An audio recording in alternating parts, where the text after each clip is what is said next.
وقف ترمیم بل کے خلاف جنتر منتر پر پرسنل لا بورڈ کا زبردست دھرنا، بیرسٹر اسدالدین اویسی اور دیگر اپوزیشن قائدین کی شرکت۔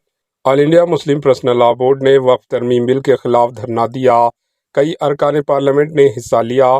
صدر مجلس بیرسٹر اسدالدین اویسی نے این ڈی اے میں شامل جماعتوں Telugu Desam, T D P, Janata Dal U اور L J U Ram Vilas کو خبردار کیا کہ اگر انہوں نے اس قانون کی حمایت کی تو مسلمان انہیں کبھی معاف نہیں کریں گے۔ جنتر منتر پر مظاہرین سے خطاب میں انہوں نے کہا کہ پرائم منسٹر نریندر مودی چاہتے ہیں کہ لوگ مندر مسجد پر جھگڑتے رہیں۔ وقف املاک کا تحفظ اس بل کا مقصد نہیں ہے۔ یہ بل مسلمانوں سے ان کی مساجد، درگاہیں اور قبرستانیں چھین لینے کی کوشش میں ہے۔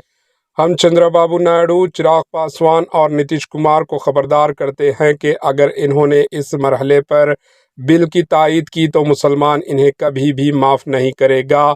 اس غیر دستوری بل کی تائید مت کیجیے۔ کانگریس قائد اور سابقہ وزیر اقلیتی امور سلمان خورشید نے دعویٰ کیا کہ یہ بل دستوری لحاظ سے ٹھیک نہیں ہے اور لوگ اس سے مطمئن نہیں ہیں۔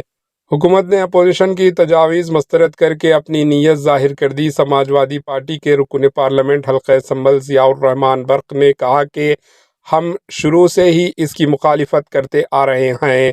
ترنمول کانگریس رکن پارلیمنٹ شتروگھن سنہا نے حکومت پر الزام عائد کیا کہ وہ سماج میں پھوٹ ڈالنا چاہتی ہے۔ انہوں نے کہا کہ یہ فرقہ پسند سیاست ہے۔ کسی بھی مذہب یا برادری کو اس طرح نشانہ نہیں بنانا چاہیے۔